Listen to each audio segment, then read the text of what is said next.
প্রশ্ন করার জন্য মুনকার নাকির হাজির হয়ে যায়। যেই ব্যক্তি দুনিয়াতে নামাজ আদায় করে, যেই ব্যক্তির সম্পর্ক মসজিদের সঙ্গে থাকে, যেই ব্যক্তি নামাজের আজান শোনার পরে অন্য কাজটাকে ছেড়ে নামাজের দিকে এগিয়ে যায়, এই ব্যক্তি যখন কবরে রেখে আসার পরে মুনকার নাকির তাকে প্রশ্ন করার জন্য যখন তাকে ডেকে নিবে, যখন তাকে জাগিয়ে দিবে, সে জেগে ওঠার পরে মুনকার নাকিরকে দেখার পরে মুনকার নাকির তাকে বলবে যে ভাই দাঁড়াও। জাগার পরে ওই মৃত ব্যক্তি, যেই ব্যক্তি নামাজ আদায় করে, ওই ব্যক্তি দৌড়ে চলে যাওয়ার জন্য চেষ্টা করবে। যখন দৌড়ে যেতে নেবে তখন মুনকার নাকির বলবে ভাই তুমি দাঁড়াও, তোমার সাথে কিছু কথোপকথন আমাদের আছে, কয়েকটা প্রশ্ন তোমাকে করব। এই কথা বলার পরে ওই নামাজি ব্যক্তি বলবে যে ভাই তুমি তো আমাকে প্রশ্ন করবে, ঠিক আছে, কিন্তু এই যে গোধূলি লগ্ন হয়ে গিয়েছে, ওই ব্যক্তি যখন জেগে যাবে কবরের মধ্যে ঘুম থেকে, জাগার পরে তার সামনে পরিবেশটা এমন হবে যখন আসরের নামাজের পরে শেষ ওয়াক্তে, অর্থাৎ সূর্য যখন ডুবে যাবে, ডুবে যাওয়ার পূর্বে চেহারা কিন্তু একটা লালচে লালচে একটা পরিবেশের চেহারা হয়ে যায়, রং হয়ে যায়, হয় কি হয় না? যখন দেখবে পরিবেশটা লালচে কালারের হয়ে গিয়েছে, সূর্য ডুবে ডুবে যাবে, এই রকম অবস্থা, ওই সময় বলবে ভাই সূর্য তো ডুবে যাচ্ছে, আমি এখন আমার আসরের নামাজ আদায় করি নাই, আমি আমার আসরের নামাজ আদায় করে তোমার প্রশ্নের উত্তর দেব। বলেন না সুবহানাল্লাহ। তার মানে যখনই ওই নামাজি ব্যক্তি বলবে আমি নামাজ আদায় করে এসে তোমাকে প্রশ্ন জবাব দিচ্ছি, তখন মুনকার নাকির বলবে ভাই তুমি তো মনে করেছো তুমি এখনো দুনিয়াতে আছো, তুমি তো দুনিয়াতে নাই, তোমার আখিরাতের জিন্দেগি শুরু হয়ে গিয়েছে।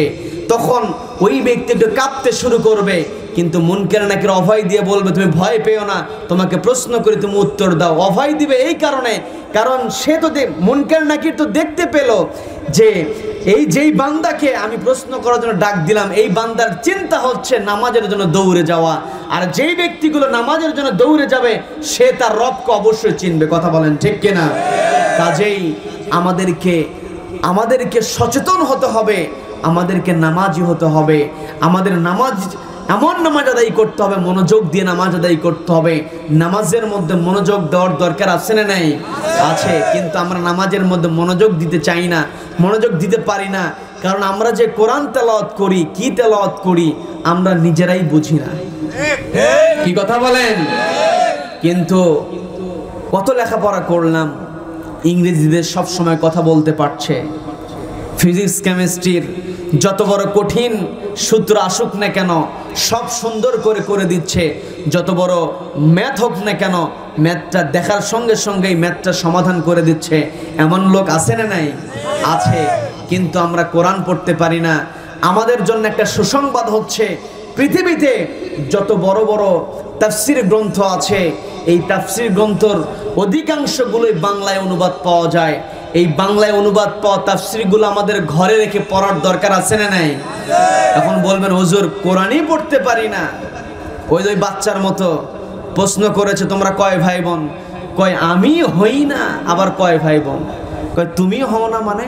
বলে আমার বাবা মায়ের বিবাহ হয়েছে 15 বছর, এত চেষ্টা করেছে, আল্লাহর কাছে কান্দাকাটি করেছে, ডাক্তারের কাছে গিয়েছে, কোনো সন্তান নাই। 15 বছর পরে আমি একমাত্র সন্তান হয়েছি, আমি হই না, কত কষ্ট করে হয়েছে, সেই জায়গায় ভাই বোন পাবো কোথায়? কি কথা বলেন? বলে হুজুর কোরআনই পড়ি না, তাফসীর কেমনে পড়বো? ইচ্ছা থাকতে হবে, ইচ্ছার দরকার আছে না নাই? আছে না নাই? এই যে বাংলাদেশে যুবকেরা অনেকে চিনবে যারা অনলাইনে থাকে, আবু তোহা মোহাম্মদ আদনান কিছুদিন আগে গুম হয়ে গিয়েছিল, কি শোনেন নাই? যখনই আপনি প্রকৃত সত্য কথা বলবেন আপনাকে গুম করা হবে, আপনাকে নির্যাতন করা হবে, আপনাকে ফাঁসির মঞ্চে দেওয়া হবে, তবুও পিছপা হওয়া যাবে না। ভরসা করতে হবে কার উপরে? আল্লাহর উপরে। আবু তোহা মোহাম্মদ আদনান তিনি পড়াশোনা করেছেন স্কুল কলেজে, তিনি ক্রিকেটারও ছিলেন, অনেকেই জানবেন। আর একটা ধাপ যদি পার হতো তিনি জাতীয় দলে খেলতে যেতে পারতেন। কিন্তু যখন তিনি অনূর্ধ্ব 19 অথবা অনূর্ধ্ব 18 হবে, তিনি যখন এই পর্যায়ে চলে গিয়েছিলেন, এরপরে তার ভিতরে একটা আমূল পরিবর্তন এসেছে। এমন পরিবর্তন এসেছে আজকে লক্ষ লক্ষ যুবক আবু তোহা আদনানের কাছের মধ্যে খাবার দেওয়া হয়, সে পাত্রের নাম কি? আপনাদের কি বলে? চাড়ি। কি বলে? চাড়ি। হামেদ আল্লাহ ফাফ বাড়িতে এসে দেখলেন চারির মধ্যে ঘাস দেয়া, তার হারিয়ে যাওয়া যেই গাধাটা তিনি সকাল থেকে খুঁজতে খুঁজতে হন্য হয়ে খুঁজতে খুঁজতে দিশাহারা হয়ে গিয়েছেন, তিনি নামাজ পড়ে এসে দেখেন বাড়ির বাহিরে চারির মধ্যে থেকে ঘাস খাচ্ছে গাধা। তিনি বাড়িতে গিয়ে স্ত্রীকে জিজ্ঞাসা করলেন, কি ব্যাপার, এই গাধা কোথায় থেকে পেলে তুমি? গাধাকে যে তুমি খাবার দিয়েছো, গাধা পেলে কোথায়? তখন হামেদ আল্লাহ ফাফের স্ত্রী সুন্দরকে জবাব দিচ্ছে, ওগো আমার স্বামী, আপনি যখন নামাজে পড়ার জন্য বাড়ি থেকে বের হয়ে গিয়েছেন, আপনি বাড়ি থেকে বের হয়ে যাওয়ার পরে, বাড়ি থেকে বের হয়ে যাওয়ার অল্প সময় অতিক্রান্ত হওয়ার পরে আমি খেয়াল করলাম বাড়ির বাহিরে গাধাটা দৌড়ে দৌড়ে বাড়ির দিকে চলে আসছে। গাধার দৌড়ানি এবং গাধার শব্দ করা দেখি আমি দরজার কাছে যখন আসলাম, তখন খেয়াল করে দেখলাম পিছন থেকে সাদা পোশাকধারী কে যেন আমার গাধাকে তাড়িয়ে তাড়িয়ে আমার বাড়ির দিকে নিয়ে আসছে। বলেন না সুবহানাল্লাহ। আমি যে ঘটনা বলছি, এই ঘটনা কি আমি নিজে বানিয়ে বলছি নাকি? এটাই বাস্তব ঘটনা। যখন হামিদ আল্লাহ ফাফ এই কথা শুনলেন, শোনার পরে তিনি বাড়ির মধ্যে স্ত্রীর সঙ্গে কথা বলতে বলতে বাড়ির মধ্যে প্রবেশ করলেন। স্ত্রীর হাতে খেয়াল করে দেখলেন আটাটা হাতের মধ্যে ভরে আছে, হাতটা আটা দিয়ে মাখানো। স্ত্রীকে বললেন, কি ব্যাপার, তোমার হাতে আটার চিহ্ন আমি দেখছি, আটা মাখানো তোমার হাত, আটা পেলে কোথায়? তুমি তো আমাকে সকালবেলা বলেছিলে আটা নাই, আমি তো ওই কলে রেখে দিয়েছি, মিলে তো আমি রেখে দিয়ে এসেছি, এই আটা তুমি কেমনে পেলে? স্ত্রী তখন জবাব দিচ্ছে, আমাদের পাশের বাড়ির অমুক ব্যক্তি মিলে সেও আটা ভাঙ্গানোর জন্য জব রেখে এসেছিল, কিন্তু ওই মিলের মালিক ভুল করে আমাদের প্রতিবেশীর বস্তাটা বস্তার জবটা মিলের মধ্যে না দিয়ে আমাদের যেই বস্তা তুমি রেখে এসেছিলে ওই বস্তাটা মেশিনের মধ্যে দিয়েছে, আটা তৈরি হয়ে গিয়েছে। মিলের মালিক তোমার নাম শোনার পরে বুঝতে পেরেছে হামেদ আল্লাহ ফাফের বস্তা, আটাটা বাড়িতে পৌঁছে দেই, কারণ প্রতিবেশী তো এখানে হাজির হয়ে আছে। আর হামেদ আল্লাহ ফাফ এমন ব্যক্তি, যেই ব্যক্তি কখনো টাকার জন্য তার কাছে ঘুরতে হবে না, নিজেই আমাকে টাকা দিবে। এই জন্য আমাদের ওই প্রতিবেশীর কাছে আটার বস্তা দিয়ে বাড়িতে পৌঁছে দেওয়ার জন্য বলেছে। আটার বস্তা যখন আমার প্রতিবেশী আমার বাড়িতে দিয়ে গিয়েছে, আটার বস্তা থেকে আটা বের করে আমি রুটি বানানো শুরু করে দিয়েছি। বলেন না সুবহানাল্লাহ। প্রয়োজন ছিল মোট কয়টা প্রয়োজন ছিল? 3টা প্রয়োজনের 2টা প্রয়োজন যখন মিটে গিয়েছে, হামিদ আল্লাহ ফাফ তিনি চিন্তা করলেন আমার 3টা প্রয়োজনের মধ্যে 2টা প্রয়োজন যেহেতু মিটে গিয়েছে, আমার মনের মধ্যে জানার একটা কিউরিওসিটি তৈরি হয়েছে, দেখি তো আমার ওই জমির অবস্থাটা কি। স্ত্রীকে বললেন, ঠিক আছে তুমি খাবার প্রস্তুত করো, আমি একটু মাঠ থেকে ঘুরে আসি। মাঠ থেকে ঘুরে আসার কথা বলে বাড়ি থেকে বের হয়ে তিনি যখন তার জমির পাশে গিয়েছেন, জমির পাশে গিয়ে দেখেন তার জমিটা পানিতে টইটুম্বুর হয়ে গিয়েছে। সুবহানাল্লাহ। তিনি যখন দেখলেন তার জমিতে পানিটা টইটুম্বুর হয়ে গিয়েছে, তিনি ওই সেচ যেই দেয় সেই ব্যক্তির কাছে গিয়ে বললেন, কি ব্যাপার, আমার জমিতে কিভাবে সেচ হলো? আমি তো ছিলাম না, তুমি কিভাবে দিলে? ওই মেশিনওয়ালা বলে ফেলল, তুমি যখন ছিলে না ঠিক আছে, কিন্তু তোমার জমিটা একটু নিচু হওয়া আর তোমার জমির উপরে যেই ব্যক্তির জমি ছিল সে তো আমাকে দায়িত্ব দিয়ে গিয়েছে তার জমিতে সেচ দেওয়ার জন্য। তার জমিতে সেচ দেওয়ার জন্য আমি মেশিনটা অন করে আমি যখন একটু হেলান দিয়েছি, ঘুমিয়ে গিয়েছি। ঘুম থেকে উঠে দেখি ওই উঁচু জমি থেকে পানি চুইয়ে চুইয়ে তোমার জমির মধ্যে চলে গিয়েছে। সুবহানাল্লাহ। তার মানে চিন্তা করে দেখেন, আল্লাহর উপর ভরসা করে হামেদ আল্লাহ ফাফ দুনিয়ার সমস্ত কাজকে এক পাশে করে দিয়ে তিনি যখন নামাজে চলে গেছেন, ওই হামেদ আল্লাহ ফাফের যাবতীয় কাজের দায়িত্ব আল্লাহ নিজেই নিয়েই সেই দায়িত্ব পূরণ করে দিয়েছেন। বলেন না সুবহানাল্লাহ। এই জন্য বন্ধুগণ, আমাদেরকে অবশ্যই অবশ্যই টার্গেট হতে হবে, আমাদেরকে আল্লাহকে সন্তুষ্ট করতে হবে। বন্ধুগণ, নামাজ এমন একটি ইবাদত, আমরা সবাই জানি এই পৃথিবী থেকে যখন আমরা বিদায় হয়ে যাব, আমরা পৃথিবী থেকে যখন বিদায় হয়ে যাব, আমাদেরকে যখন কবরস্থ করা হবে, কবরের মধ্যে আমাদেরকে প্রশ্ন করা হবে কয়টা? সবাইকে বলতে হবে কয়টা? 3টা প্রশ্ন করা হবে। এই 3টা প্রশ্ন উত্তর তারাই দিতে পারবে যারা দুনিয়াতে আল্লাহর বিধান মেনে চলেছে।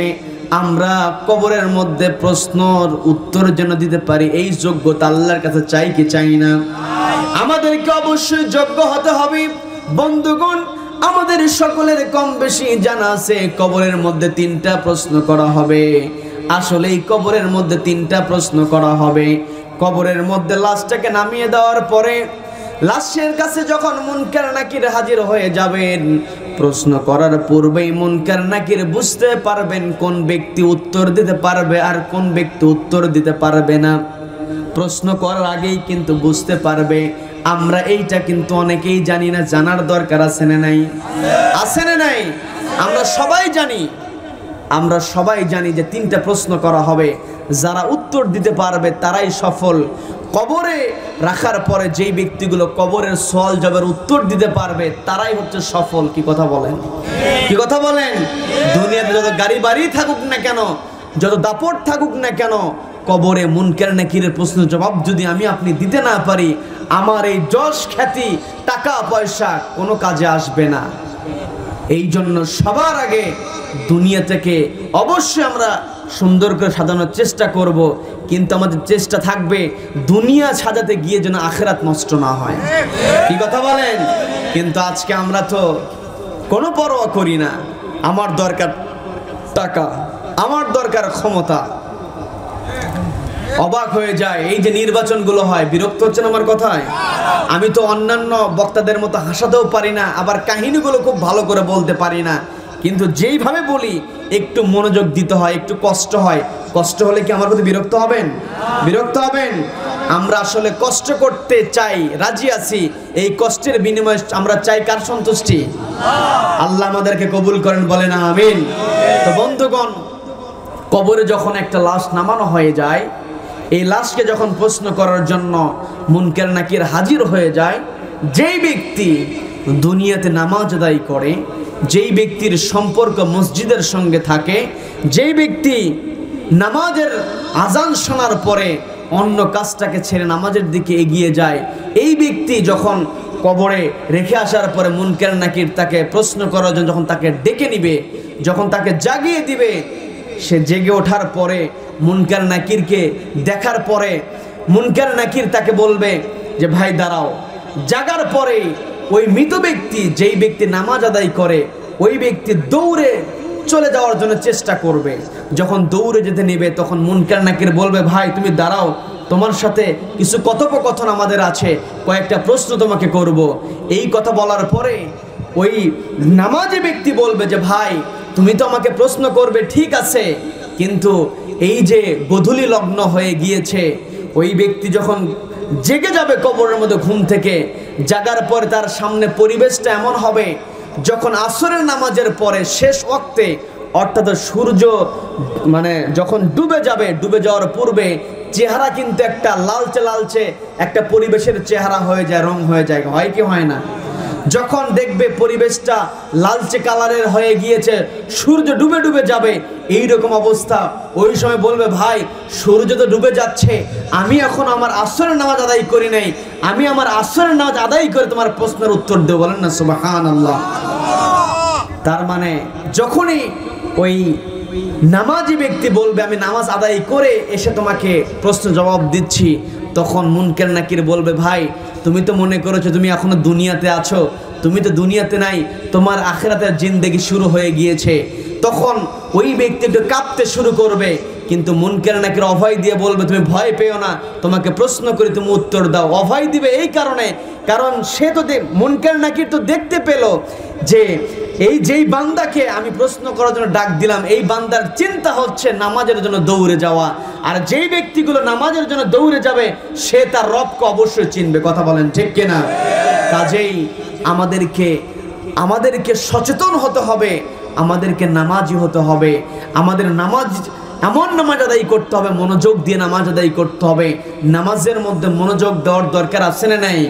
আছে। কিন্তু আমরা নামাজের মধ্যে মনোযোগ দিতে চাই না, মনোযোগ দিতে পারি না, কারণ আমরা যে কোরআন তেলাওয়াত করি, কি তেলাওয়াত করি আমরা নিজেরাই বুঝি না।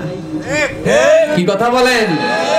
কিন্তু কত লেখাপড়া করলাম, ইংরেজিতে সব সময় কথা বলতে পারছে, ফিজিক্স কেমিস্ট্রির যত বড় কঠিন সূত্র আসুক না কেন সব সুন্দর করে করে দিচ্ছে, যত বড় ম্যাথ হোক না কেন ম্যাথটা দেখার সঙ্গে সঙ্গেই ম্যাথটা সমাধান করে দিচ্ছে।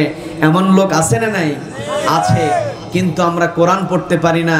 আমাদের জন্য একটা সুসংবাদ হচ্ছে, পৃথিবীতে যত বড় বড় তাফসীর গ্রন্থ আছে, এই তাফসীর গ্রন্থর অধিকাংশগুলোই বাংলায় অনুবাদ পাওয়া যায়।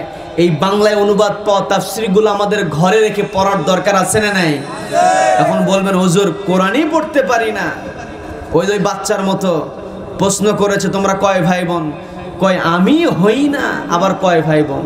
কয় তুমি হও না মানে? বলে আমার বাবা মায়ের বিবাহ হয়েছে 15 বছর, এত চেষ্টা করেছে, আল্লাহর কাছে কান্দাকাটি করেছে, ডাক্তারের কাছে গিয়েছে, কোনো সন্তান নাই। 15 বছর পরে আমি একমাত্র সন্তান হয়েছি, আমি হই না, কত কষ্ট করে হয়েছে, সেই জায়গায় ভাই বোন পাবো কোথায়? কি কথা বলেন? বলে হুজুর কোরআনই পড়ি না, তাফসীর কেমনে পড়বো? ইচ্ছা থাকতে হবে, ইচ্ছার দরকার আছে না নাই? আছে না নাই? এই যে বাংলাদেশে যুবকেরা অনেকে চিনবে যারা অনলাইনে থাকে, আবু তোহা মোহাম্মদ আদনান কিছুদিন আগে গুম হয়ে গিয়েছিল। কি শোনেন নাই? যখনই আপনি প্রকৃত সত্য কথা বলবেন আপনাকে গুম করা হবে, আপনাকে নির্যাতন করা হবে, আপনাকে ফাঁসির মঞ্চে দেওয়া হবে, তবুও পিছপা হওয়া যাবে না। ভরসা করতে হবে কার উপরে? আল্লাহর উপরে। আবু তোহা মোহাম্মদ আদনান তিনি পড়াশোনা করেছেন স্কুল কলেজে, তিনি ক্রিকেটারও ছিলেন, অনেকেই জানবেন। আর একটা ধাপ যদি পার হতো তিনি জাতীয় দলে খেলতে যেতে পারতেন। কিন্তু যখন তিনি অনূর্ধ্ব 19 অথবা অনূর্ধ্ব 18 হবে, তিনি যখন এই পর্যায়ে চলে গিয়েছিলেন, এরপরে তার ভিতরে একটা আমূল পরিবর্তন এসেছে। এমন পরিবর্তন এসেছে আজকে লক্ষ লক্ষ যুবক আবু তোহা আদনানের কাছ থেকে কোরআনের কথা শুনে হেদায়েতের পতাকা তলে চলে আসছে। কথা বলেন ঠিক কিনা? এই জন্য বন্ধুগণ আমাদেরকে অবশ্যই 1 নম্বরে যে দায়িত্ব, তেলাওয়াত করতে হবে কার কিতাব? বন্ধুগণ আল্লাহর কালাম তেলাওয়াত করতে হবে। আল্লাহর কালাম তেলাওয়াত যে করলাম, এই আল্লাহর কালাম তেলাওয়াত করলেই শুধু হবে না, আল্লাহর কালামের যে আয়াতটা তেলাওয়াত করলাম ওই আয়াতের মধ্যে যে বিধান আছে এই বিধানটা সমাজে বাস্তবায়নের জন্য আন্দোলন করার দরকার আছে না নাই? আমরা কোরআন পড়তে রাজি থাকি, আমরা নামাজ পড়তেও রাজি থাকি, কিন্তু নামাজ আমরা পড়ে শুধুমাত্র নিজে যদি একাকী নামাজ পড়ি হবে না, সমাজের মধ্যে নামাজটা বাস্তবায়নের দরকার আছে না নাই? আছে না নাই? বিরক্ত হচ্ছেন আপনারা? বিরক্ত হচ্ছেন? আমাদের কাজ কয়টা কাজ? 1 নম্বরের কাজটা হচ্ছে আমাদের কোরআন তেলাওয়াত করতে হবে। 2 নম্বরের কাজটা হচ্ছে আমাদের নামাজি হতে হবে। পর্দার আড়াল থেকে আমার মা বোনেরা শুনছেন, একটা পরিবারকে যদি আমরা সুন্দর করে সাজাতে চাই, এই পরিবারটাকে সুন্দর করে সাজানোর জন্য মার অগ্রণী ভূমিকা পালনের দরকার আছে না নাই? আছে। এই পৃথিবীকে যদি আমরা শান্তিময় পৃথিবী বানাতে চাই, সবার আগে সচেতন হতে হবে পরিবারের প্রত্যেকটা মাকে।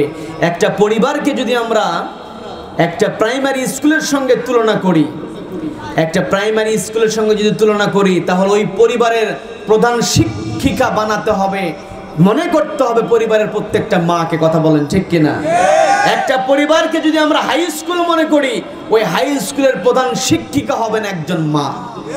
একটা পরিবার যদি কলেজ আমরা পরিকল্পনা করি, একটা কলেজকে আমরা পরিবারকে যদি কলেজ হিসেবে তুলনা করি তাহলে ওই কলেজের প্রিন্সিপাল হবে প্রত্যেকটা মা। কথা বলেন ঠিক কিনা? এখন বাবারা বলে ফেলবেন যে পরিবারের সবকিছু, পরিবারকে স্কুল বানালে সেখানেও মাকে প্রধান শিক্ষিকা, কলেজ বানালে সেখানেও মাকে প্রিন্সিপাল, তাহলে আমরা ছেলেরা কোথায় যাব? প্রশ্ন আছে না নাই? আছে। ছেলেরা হবে, অর্থাৎ ওই পরিবারের পিতা হবে প্রত্যেকটা প্রতিষ্ঠানের গভর্নিং বডির সভাপতি। কি কথা বলেন?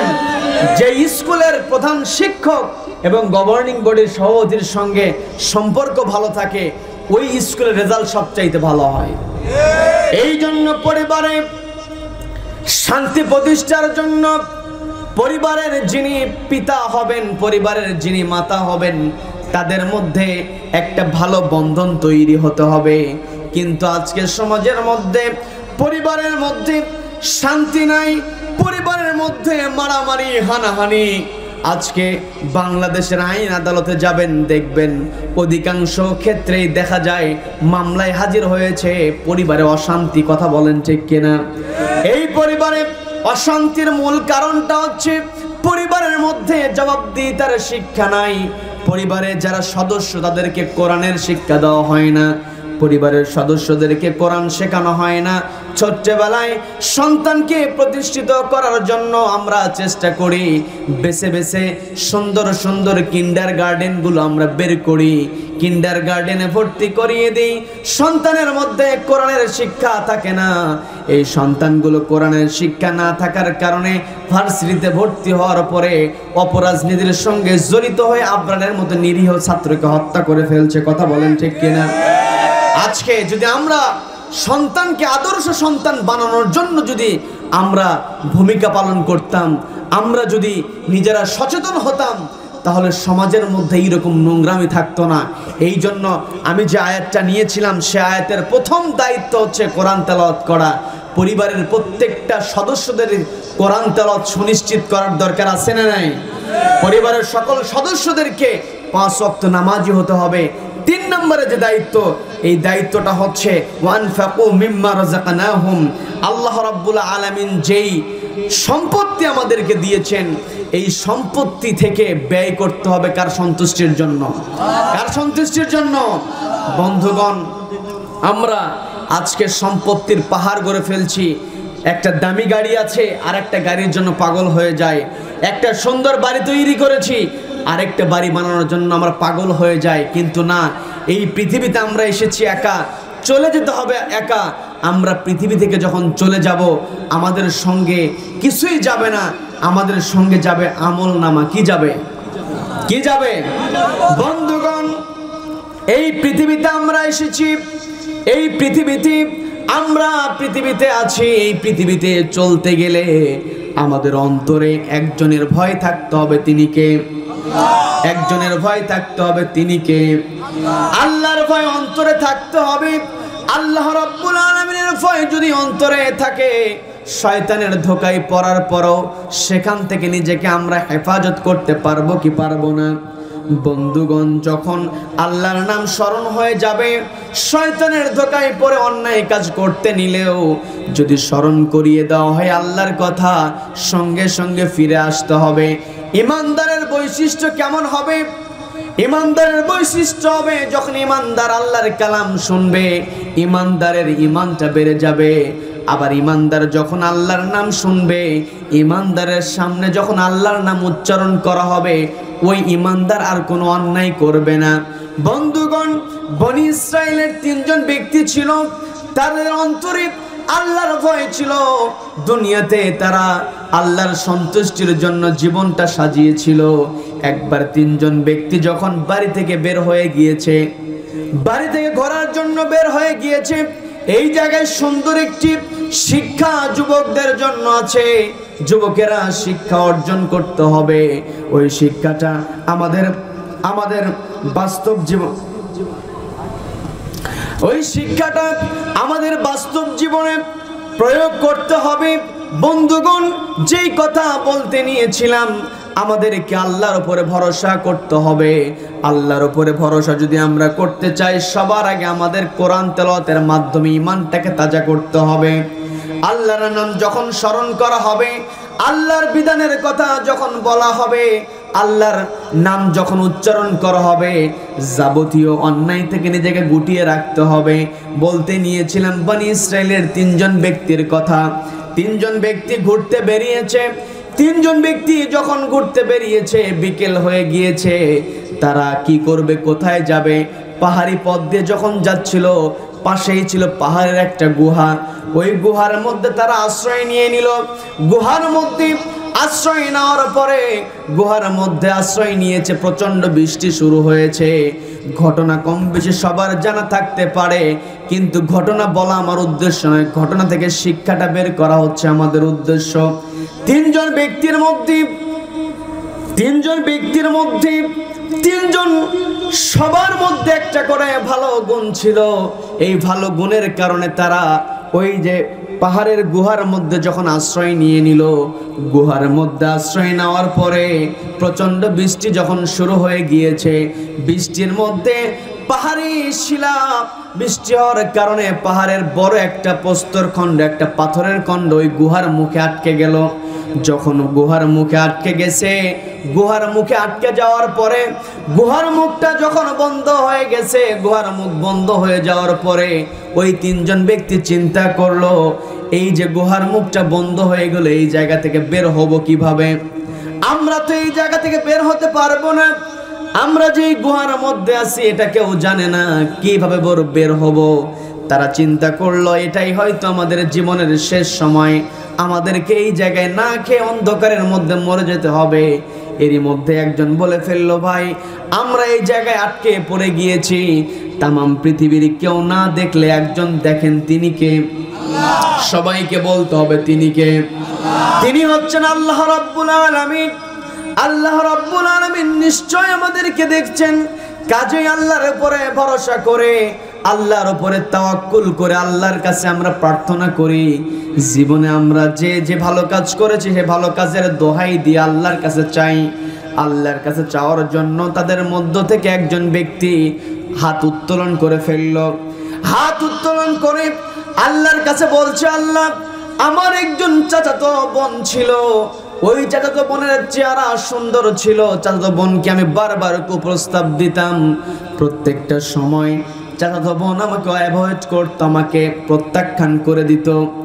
কিন্তু একটা সময় দুর্ভিক্ষ যখন দেখা দিল, আমার চাচাতো বোনের যখন অভাব দেখা দিল, চাচাতো বোন যখন আমার কাছে সাহায্যের জন্য এগিয়ে এসেছিল, ওই সময়টাকে আমি মোক্ষম সুযোগ মনে করে আমার চাচাতো বোনকে বলেছিলাম, আমি তোমাকে সাহায্য করতে পারি, তোমাকে আমি স্বর্ণ মুদ্রা দিয়ে দিব যদি তুমি আমার সঙ্গে অবৈধ সম্পর্কে লিপ্ত হয়ে যাও। আমার চাচাতো বোনকে যখন আমি প্রস্তাব দিয়েছি, আমার চাচাতো বোন প্রস্তাবে রাজি হতে চাচ্ছে না। আমার চাচাতো বোন যখন প্রস্তাবে রাজি হতে চায় না, আমিও বলে ফেলি, তোমাকে আমি কোনো দিরহাম দিব না। একটা পর্যায়ে প্রয়োজনের তাগিদে আমার চাচাতো বোন রাজি হয়ে গেল যে হ্যাঁ, আমি তোমার প্রস্তাবে রাজি। আমি আমার চাচাতো বোনকে স্বর্ণ মুদ্রা দিয়ে দিলাম। দিয়ে একটা নির্দিষ্ট সময়ে চাচাতো বোনকে আমার সঙ্গে দেখা করার জন্য বললাম। আমার কথা অনুযায়ী চাচাতো বোন যখন আমার সঙ্গে দেখা করলো, আমরা নির্জন একটা রুমের মধ্যে প্রবেশ করলাম। নির্জন রুমে প্রবেশ করে আমরা যখন পোশাকগুলো খুলে ফেলে দিয়েছি, পোশাক খুলে ফেলার পরে চূড়ান্ত সময়ে যখন মিলিত হয়ে যাব, আমার চাচাতো বোন সঙ্গে সঙ্গে বলল, আমার চাচাতো ভাই, আমি প্রয়োজনের তাগিদে তোমার কাছে সাহায্য চেয়েছিলাম, সাহায্য তুমি আমাকে করেছো, প্রয়োজনে তুমি আমাকে এই সাহায্যের বিনিময়ে কুকর্মে লিপ্ত হওয়ার জন্য বলেছো, আমি রাজি হয়েছি। আমি যে অন্যায় করছি, আমি যে অপকর্মগুলো করছি, এই ঘরের মধ্যে তুমি আমি ছাড়া কেউ নাই, এটা সত্য, কিন্তু তোমাকে আমাকে একজন দেখছেন, তিনি কে? অতএব ইত্তাকিল্লাহ, তুমি আল্লাহকে ভয় করো। যখন আমার চাচাতো বোন চূড়ান্ত সময়ে পোশাকগুলো খুলে অলঙ্গ অবস্থায় ছিলাম, যখনই ইত্তাকিল্লাহ বলেছিল আল্লাহকে ভয় করো, আই আল্লাহ, আমার চাচাতো বোন যখন তোমার ভয় আমাকে দেখিয়েছিল, আমি দ্রুত আমার পোশাকটা আমার শরীরে জড়িয়ে নিয়ে ওই ঘর থেকে বের হয়ে কুকর্মে লিপ্ত হই নাই। এই যে আমি কুকর্ম থেকে নিজেকে হেফাজত করেছি, এতে যদি তুমি সন্তুষ্ট হয়ে যাও তাহলে এই পাহাড়ের গুহা থেকে তুমি আমাদেরকে রক্ষা করো। এই কথা বলার সঙ্গে সঙ্গে পাহাড়ের গুহার মুখ থেকে পাথর সামান্য পরিমাণ সরে গেল। সুবহানাল্লাহ। এই যে আমরা ঘটনা শুনলাম যে যখন চাচাতো বোন বলে ফেললো ইত্তাকিল্লাহ, আল্লাহকে ভয় করো, চূড়ান্ত সময় যুবক এই যৌবনকালটাকে হেফাজত করতে পারাটাই হচ্ছে সবচাইতে বড় জিহাদ করা। কি কথা বলেন?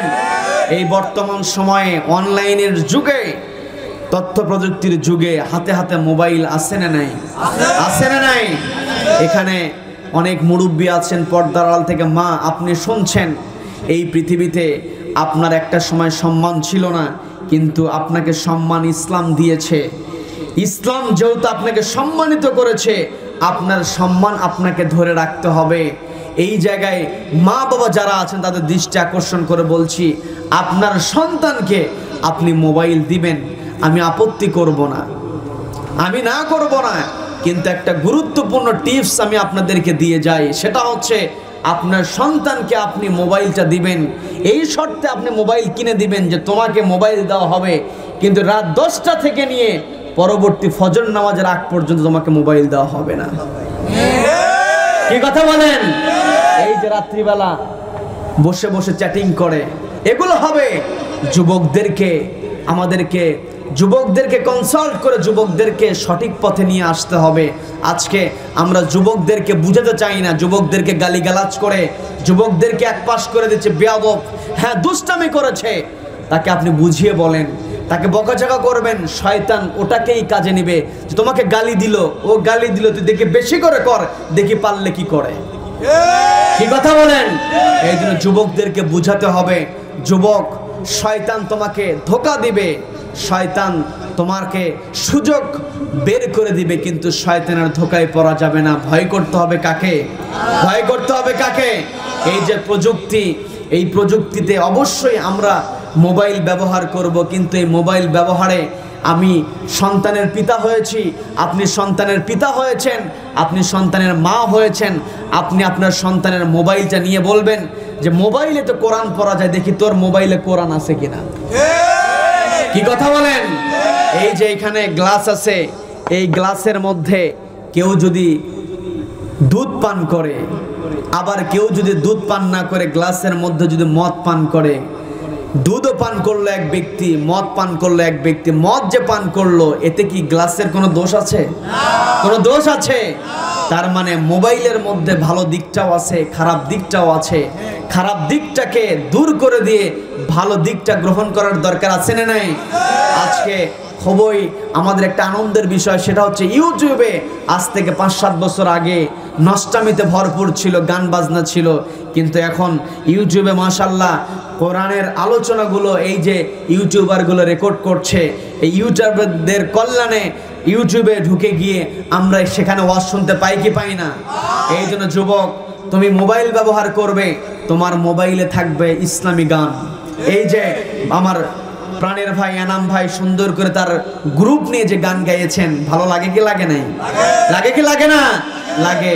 এই দুনিয়ার শিল্পীগুলো তাদের এত দামি দামি ইনস্ট্রুমেন্ট নিয়ে তারা গান বাজনা করে, সেখানে তেমন কোনো আবেগ দেখা যায় না। কি কথা বলেন? কিন্তু যখন একজন ইসলামী সঙ্গীত শিল্পী, তার কোনো সাউন্ড সিস্টেম লাগে না, তার কোনো ইনস্ট্রুমেন্ট লাগে না, গান গায়, ভালো লাগে কি লাগে না? লাগে। এই যে কোরআন তেলাওয়াত আমরা শুনি, একটা সূরা বারবার শুনি, বিরক্ত লাগে? এই যে প্রত্যেকদিন আমরা নামাজ আদায় করি, প্রত্যেকদিন সূরা ফাতিহা শুধুমাত্র ফরজ নামাজের হিসাব যদি করা হয় 17 বার পড়তে হয়, কিন্তু কেউ কি কোনোদিন বলেছে প্রত্যেকদিন 17 বার করে সূরা পড়ি বিরক্ত লাগে? বলেছে কেউ? বলে নাই। এই জন্য কোরআন যত শোনা হবে, কোরআন যত বেশি শুনবো, আমাদের ভিতর থেকে আমাদের যে কপটতা আছে, আমাদের যে কালিমা আছে, অন্তর থেকে কালিমা দূর হয়ে যাবে। আর গান বাজনায় যত নিজেকে লিপ্ত রাখবো, মনের মধ্যে নেফাকি কপটতা, মনের মধ্যে নোংরামি তৈরি হয়ে যাবে। কথা বলেন ঠিক কিনা? এই জন্য যুবকদেরকে সচেতন হতে হবে। এই যে যুবক, যেই বনি ইসরাইলের যুবকের কথা বললাম, এই যুবক চাইলে তার চাচাতো বোনের সঙ্গে অপকর্ম করতে পারত, কিন্তু অপকর্ম করে নাই। কার ভয়ে? কার ভয়ে? এই জন্য অন্তরের মধ্যে আল্লাহর ভয় রাখতে হবে। তিনজন ব্যক্তি ছিল, একজন ব্যক্তি মোনাজাত যখন করলো, মোনাজাত করার পরে পাথরটা সামান্য পরিমাণ সরে গেল। ওই সামান্য পরিমাণ পাথর সরে যাওয়ার পরে বাহির থেকে কিছু আলো যখন লক্ষ্য করলো তারা আল্লাহর উপরে ভরসা করতে শুরু করলো। আরেকজন হাত তুলে ফেললো আল্লাহর দরবারে। আরেকজন হাতটা উত্তোলন করে আল্লাহকে বলছে, আল্লাহ, জীবনে অনেক কাজ করেছি, কিন্তু একটা কাজ আমি সর্বদা করেছি। আমি যখন বাহিরে যেতাম, বাহিরে গিয়ে আমি আমার কাজকর্ম সেরে বাজার ঘাট করে নিয়ে বাড়িতে পৌঁছতাম। বাড়িতে পৌঁছার পরে বাড়িতে রান্না বাড়া কমপ্লিট হয়ে যেত। রান্না বাড়া কমপ্লিট হওয়ার পরে সর্বপ্রথম আমি আমার মাকে, আমার বাবাকে খাবারটা খাওয়াইয়া দিতাম। মা বাবাকে খাবার খাওয়ানোর পূর্বে আমি খাবার খেতাম না, আমার স্ত্রী, পরিবার পরিজন কাউকে খাবার খাওয়াতাম না। একদিন এমন ঘটনা ঘটেছে, আমি আমার বাড়িতে পৌঁছতে দেরি হয়েছে, বাজারে ঘাট করে বাড়িতে গিয়ে খাবার তৈরি করতে দেরি হয়ে গিয়েছে। আমার মা, আমার বাবা ঘুমিয়ে গিয়েছে। কোনো বর্ণনায় ওয়ালিদাইন ব্যবহার করা হয়েছে, পিতামাতা দুইজনকে ব্যবহার করা হয়েছে। কোনো ঘটনার আরেকটা বর্ণনার মধ্যে শুধুমাত্র মায়ের কথা বলা আছে। আমি বাড়িতে গিয়ে আমার মা অথবা অপর বর্ণনা যে আমার বাবা, তাদের দুইজন যখন রাত্রিবেলা দেরি হয়ে যাওয়ার কারণে খাবার প্রস্তুত হতে দেরি হয়ে যাচ্ছে, এই মুহূর্তে খাবার তৈরির অপেক্ষা করতে করতে আমার পিতামাতা ঘুমিয়ে গেছে। পিতামাতা যখন ঘুমিয়ে গেছে, আমি আমার পিতামাতাকে ঘুম থেকে জাগাই নাই, খাবার নিয়ে আমি অপেক্ষা করছি।